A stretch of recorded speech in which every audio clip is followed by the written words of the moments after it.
Hello friends, स्वागत है एक बार फिर से आपका V Star education YouTube channel पे।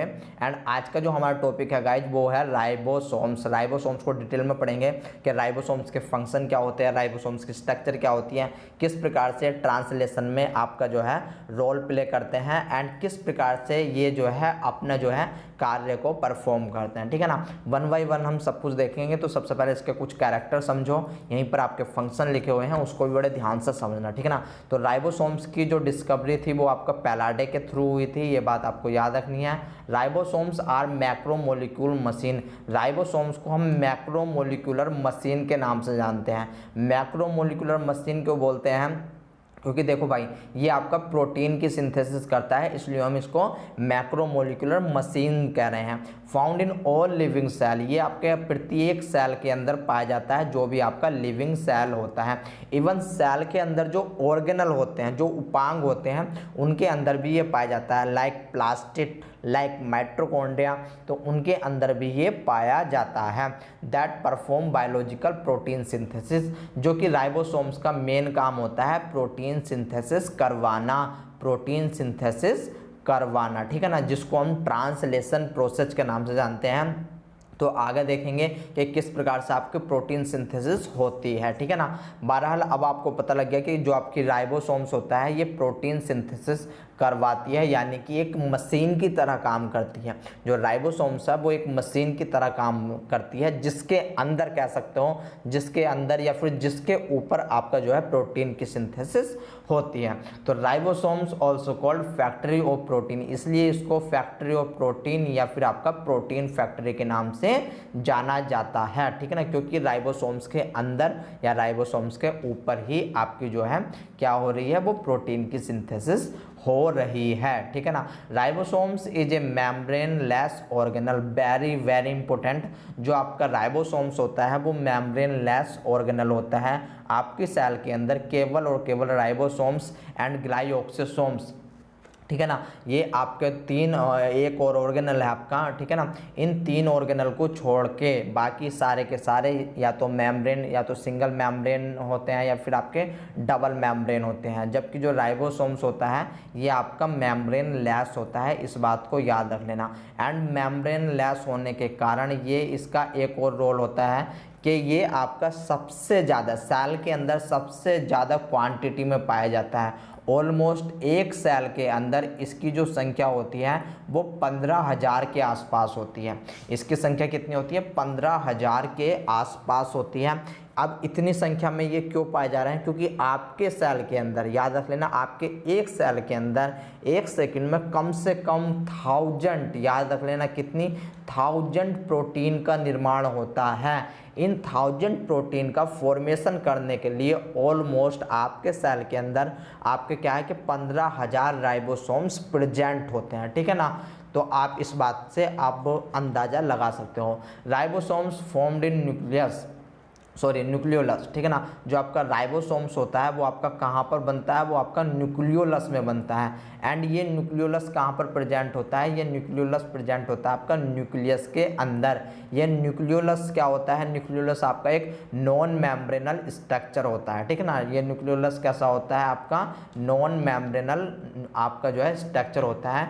इसके ऊपर ही जो आपका न्यूक्लियोलस होता है, यहाँ पर एक रीजन पाया जाता है जिसको हम NOR बोल देते हैं, न्यूक्लियोलस ऑर्गेनाइजर रीजन। ठीक है ना, न्यूक्लियोलस ऑर्गेनाइजर रीजन। ठीक है ना, स्पेसिफिकली यहीं से आपका जो है राइबोसोम्स की जो है वो छोटे छोटे यूनिट बनती है। राइबोसोम्स की छोटे छोटे यूनिट बनती है। अभी आपको नहीं पता कि राइबोसोम्स किस किस चीज़ से मिल करके बना हुआ होता है, तो हम अभी आगे बात करेंगे। ठीक है ना, इसके बाद देखो ribosomes link tRNA and mRNA। जब ट्रांसलेशन प्रोसेस होता है गाइस, जब ट्रांसलेशन प्रोसेस होता है तब यहाँ पर क्या होता है, आपका जो राइबोसोम्स होता है वो आपका tRNA एंड mRNA से लिंक होता है। हम आगे देखने वाले हैं। Ribosomes consist of 2 major component. जो राइबोसोम्स होता है वो 2 मेजर कंपोनेंट से मिलकर के बना हुआ होता है। एक आपका the small and large ribosomal सब यूनिट, यानी कि एक को हम स्मॉल एंड दूसरे को हम लार्ज राइबोसोम सब यूनिट के नाम से जानते हैं। ईच सब unit consist of 1 or more ribosomal rRNA molecules and many ribosomal protein, यानी कि क्या कहा गया है कि जो आपका राइबोसोम्स होता है स्पेसिफिकली दो चीज़ों से मिलकर के बना हुआ होता है।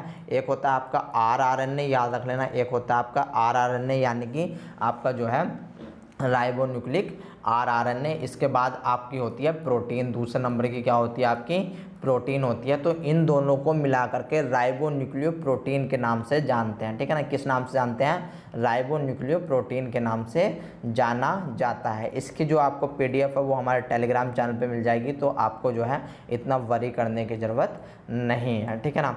इसके बाद देखो, अब आगे देखने की कोशिश करो कि आपका ये जो है प्रोकैरियोटिक्स में अलग इसका जो है आप एक प्रकार से मोलिकुलर वेट बोल सकते हो। प्रोकैरियोटिक्स में अलग मोलिकुलर वेट होता है, जबकि यूकैरियोटिक्स में अलग से मोलिकुलर वेट होता है। ये जो आपका मोलिकुलर वेट होता है ये आपका एक्चुअल में जो आपका सेंट्रीफ्यूगेशन सेडिमेंटेशन कोफिशिएंट होता है उससे जो है निकाला जाता है, ठीक है ना। क्या बोला मैंने? Centrifugation sedimentation coefficient, centrifugation sedimentation coefficient से ये आपका निकाला जाता है। तो जो आपका प्रोकैरियोटिक्स होता है, प्रोकैरियोटिक्स में आपका ये 70S टाइप का होता है, जबकि जो यूकैरियोट्स होते हैं यूकैरियोट्स में ये 80S आपका टाइप का होता है। यहाँ पर S जो है वो स्वेड वर्ग यूनिट है, इस बात को याद रख लेना। अब यहाँ पर क्या होता है प्रोकैरियोटिक्स में आपको जो है दो स्ट्रक्चर दिख रही होंगी, एक ये ऊपर वाली, एक ये नीचे वाली। नीचे वाली आपकी स्मॉल सब यूनिट है, ऊपर वाली आपकी लार्ज सब यूनिट है। तो जो आपकी लार्ज सब यूनिट है ये आपकी जो है 50S यानी कि 50S मतलब स्वेड वर्ग सब यूनिट कहलाती है, जबकि जो आपकी नीचे वाली है ये आपकी 30S सब यूनिट कहलाती है। इस बात को आपको याद रख लेना है, ठीक है ना। एंड यहाँ पर जो ये 50S लिखा हुआ है ये 50S, इसको हम 50S rRNA भी लिख सकते हैं, तो आप इस बात को भी याद रख लेना, ठीक है ना। इसी प्रकार से जो आपका यूकैरियोटिक्स होता है यहाँ पर आपकी दो, यहाँ पर भी आपकी क्या होती है दो सब यूनिट होती है, एक लार्ज सब यूनिट, एक आपकी स्मॉल सब यूनिट। लार्ज सब यूनिट को हम 60S के नाम से जानते हैं, जबकि जो आपकी स्मॉल सब यूनिट होती है उसको हम 40S के नाम से जानते हैं।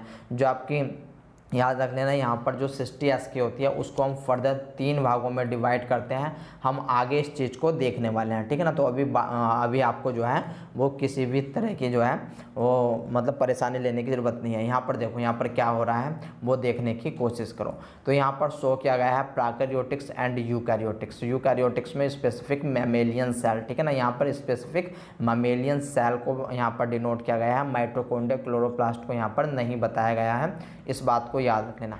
तो देखो जब हम बात करते हैं आपका जो है प्रोकैरियोटिक्स में, तो हमने अभी भी देखा प्रोकैरियोटिक्स में जो आपका राइबोसोम्स होता है वो टोटल मिला करके 70S का मिलकर के बना हुआ होता है। एक इसमें स्मॉल सब यूनिट, दूसरी इसमें लार्ज सब यूनिट होती है। जो आपकी लार्ज सब यूनिट होती है यहाँ पर क्या होता है देखने की कोशिश करो, यहाँ पर जो है ये 50S टाइप की होती है, जबकि जो आपकी स्मॉल सब यूनिट होती हैं ये आपकी 30S टाइप की होती है, ठीक है ना। तो जो आपकी लार्ज सब यूनिट होती है यहाँ पर आपको देखने को मिल रहा होगा कि आपके जो है दो भागों में डिवाइड कर सकते हैं 50S को, ठीक है ना। 50S को हम दो भागों में डिवाइड कर सकते हैं। तो दो भाग में कौन कौन से हैं? तो एक है आपका 23S, एक है आपका 23S, दूसरा आपका 5S। दूसरा कौन सा है? दूसरा आपका 5S, ठीक है ना। तो हमने इन दो भागों में डिवाइड कर दिया।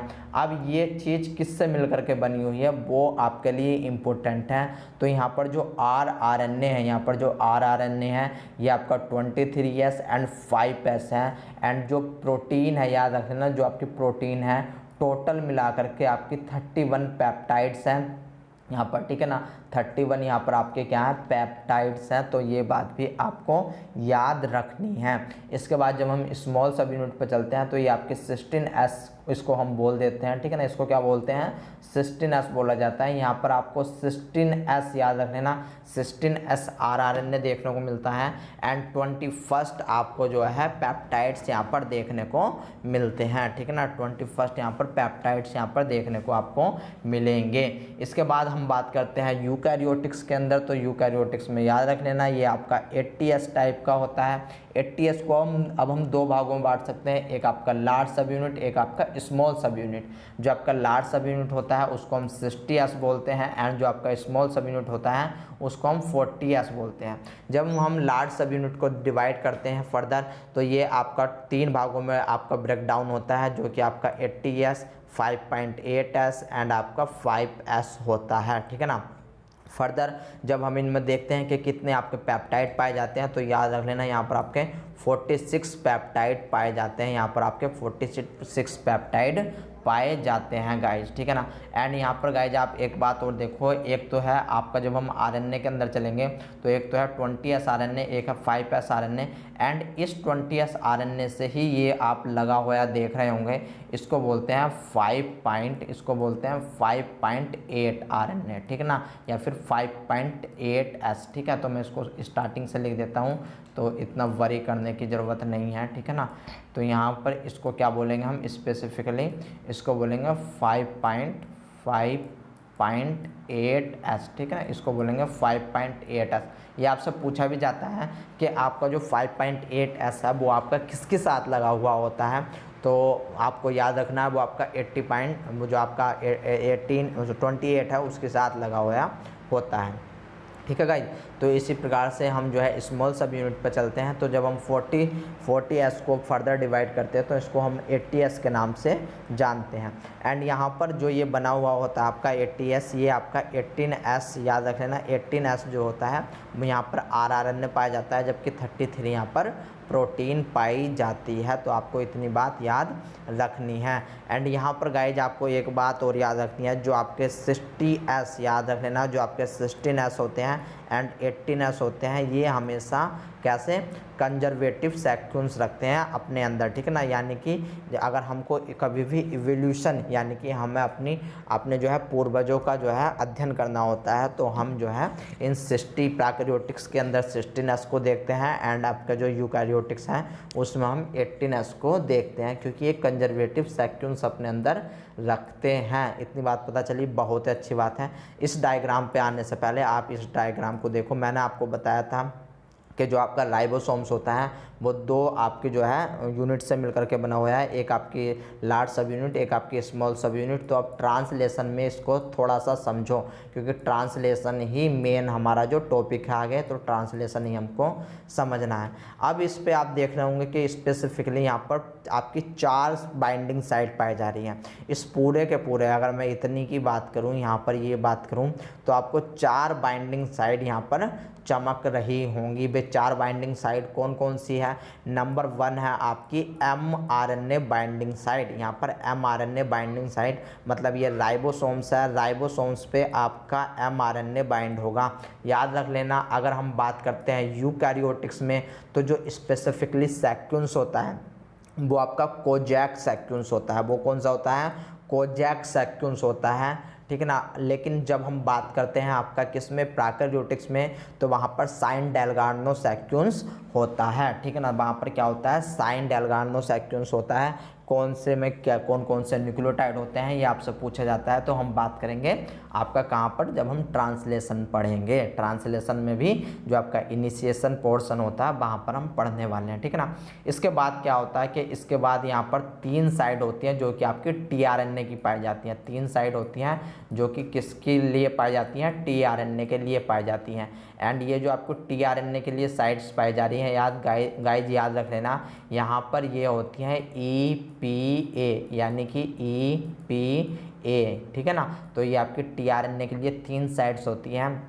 स्पेसिफिकली जो आपकी P एंड A होती है, जो आपकी P एंड A होती है, P for peptidyl tRNA binding site, ठीक है ना। इसको बोलते हैं पेप्टिडाइल tRNA बाइंडिंग साइट्स। तो आपको ये बात भी याद रखना है, E for exit site, E for exit site. And आपका जो है A फॉर क्या होता है कि A for amino acyl tRNA binding sites.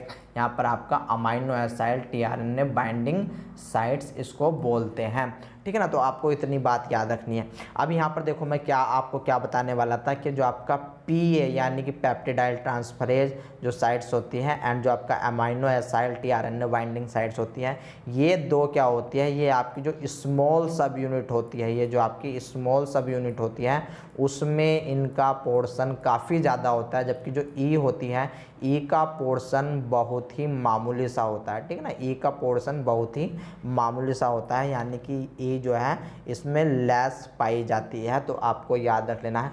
लेकिन आपको देखो, अब आपको एक बात और इम्पोर्टेंट याद रखनी है कि देखो जब होता क्या है, जब आपका ट्रांसलेशन होता है तो आपकी सबसे पहले स्मॉल सब यूनिट होती है, स्मॉल सब यूनिट पर ही ये साइट्स होती हैं, याद रख लेना, स्मॉल सब यूनिट पर ही ये साइट्स होती हैं। यानी कौन कौन सी, एक होती है आपकी ई पी ए साइट्स, दूसरी होती है आपकी पी साइट्स, ठीक है ना, दूसरी होती है आपकी पी साइट्स एंड तीसरी होती है आपकी ए साइट्स। फिर इसके बाद जब इसका इनिशिएशन पूरा हो जाता है तब यहाँ पर आपकी आकर जुड़ती है लार्ज साइट, ठीक है ना, तब यहाँ पर आकर के जुड़ती है आपकी लार्ज सब यूनिट। इसलिए हमको कभी कभी लगता है कि जो आपके जो ये साइट्स पाई जा रही है ये आपके लार्ज आपकी जो है पार्ट में पाई जाती है, बट लार्ज में नहीं पाई जाती है, ये आपकी स्मॉल जो सब यूनिट होती है उसमें पाई जाती है। तो आपको जो है इतनी बात पता होनी चाहिए, ठीक है ना।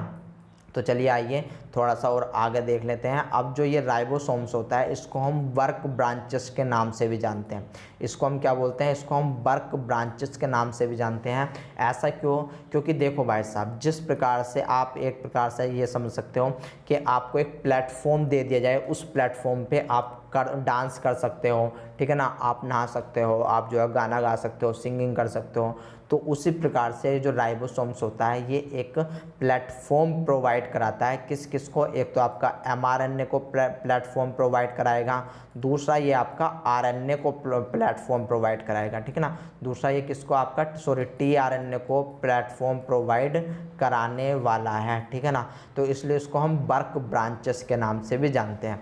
जैसे कि मैंने अभी आपको बताया कि इसमें 4 बाइंडिंग साइट्स होती है, एक आपकी एमआरएनए की साइट्स होती है जो कि ऑलमोस्ट ई के पास में होती है, ठीक है ना, एग्जिट के पास में होती है जहाँ से आपका एमआरएनए आकर के अटैच होता है। इसके बाद जो 3 साइट्स होती है वे टीआरएनए बाइंडिंग के लिए होती हैं, जिसमें आपका ईपीए होता है, जिसमें क्या होता है आपका EPA होता है। एंड स्पेसिफिकली ये तीनों की तीनों जो साइट्स लगी हुई होती हैं वे किससे लगी हुई होती हैं, स्मॉल सब यूनिट से लगी हुई होती हैं। इस बात को भी आपको याद रखना है, ठीक है ना।